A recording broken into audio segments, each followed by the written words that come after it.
All right, everybody, we're back with part 2 of the Week 2 podcast. I'm here with Mr. C-Rack Dino himself at a different undisclosed location today.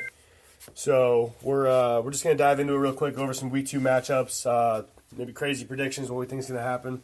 Then hand it over to Dom. You can take it away. Week 2 matchup, we got Ricky Williams, drug dealer, going up against Hanging with Mr. Hernandez, McElroy, and Klinger. No players played on Thursday night. We got a pretty tough matchup here. Projections are 10 points apart, 134 to 143. Even Ian has some serious question marks here with the outing of Sam Bradford. I'm going to be honest with you, dude. It just means they're going to feed Dalvin Cook the rock. He's going to get his touches. I'm predicting a 20-point game against my Pittsburgh Steelers for Dalvin Cook. That's my bold prediction. Stephon Diggs is the big question mark at wide receiver. You'll have Cleary playing flex. I hope that Case Keenum came to sling the fucking rock today. Cause Matty bitches about PPR. He started bitching about it last year, didn't complain all year. Now he doesn't like it because people get 30 catches for 30 yards. Next we have Ike's backhand against Martavis's rehab tour. Ike's backhand had DeAndre Hopkins play Thursday night with 14.3 points, so he has that slight advantage over Wally, but he has that full team yet to play. Projections have come out about dead even, 131 to 132. It's going to be tough. Sam Bradford was Wally's starting quarterback. He's going to play Alex Smith this week. Ooh, that could be tough going up against the Eagles.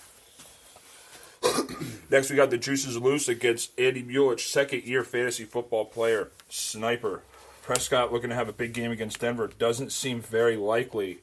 Sammy Watkins, big question mark there still with the team. Adam Thielen's going to lose some touches for Liz in that flex spot. She might want to have second thoughts about that and put in Kobe Fleener. Cam Newton going to throw that rock to Jay Stu all day. Elliott with that full season this year. Julio Jones, he's just got a bunch of studs here. Giants defense might have a hard time against that Matt Stafford and the Lions.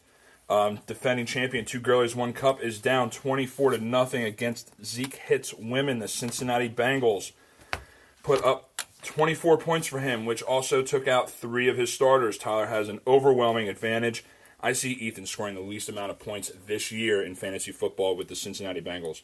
I feel bad for week 6. Dominic takes on Corey with Mixing the Smack a Bitch.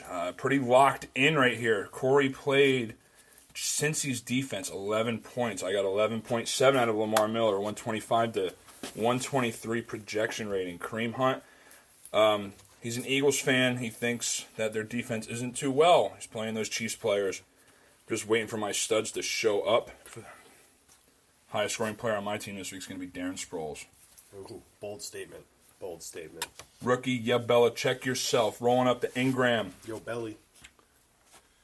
They're deadlocked. They just actually had a trade for Isaiah Crowell, Taylor Gabriel, and who's the other guy? Des Bryant for C.J. Anderson and Golden Tate. Trade went through. Yeah, players are in the lineups. I didn't see that that trade come through on my app. I would have vetoed that. That sounds like a little bit of maybe save it for the collusion corner. Speaking of collusion corner, we're going to walk right into that door right now. Collusion. A-Mule accepts a trade from Ike's backhand for David Johnson after the wrist surgery was announced, out till minimum week 11 with the earliest. Somehow this trade got vetoed in a matter of a day and a half. Do we have collusion? Andy paying people off?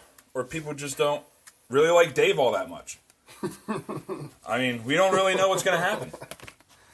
We may never know. It's a shady situation. We don't know what.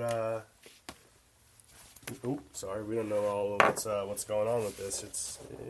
I don't know, but I mean, there's some other things. I mean, that Taylor Gabriel and who else? Bilal Powell. No, the Crow. Isaiah Crowell. Okay, This is a different trade you're talking about. Yeah, we're talking about David Johnson for Carlos Hyde. I know, which was the trade. Yeah, he was giving away Carlos Hyde for an IR player. No, I know that. I'm saying this other trade. They're both Crowell, Dez, and Taylor Gabriel for Golden Tate and C.J. Anderson with the Damian Amendola drop, which you claimed off the waivers 2 days ago. I did claim off waivers, so I did reap some fruits of that trade, but I still think it might have been I don't know, some money exchanging hands. We'll have to keep watch from the collusion corner for the rest of the year. Ladies and gentlemen, that's all we got today for part 2 of the DMC in the Morning podcast. 8 minutes till kickoff. Enjoy your Sunday.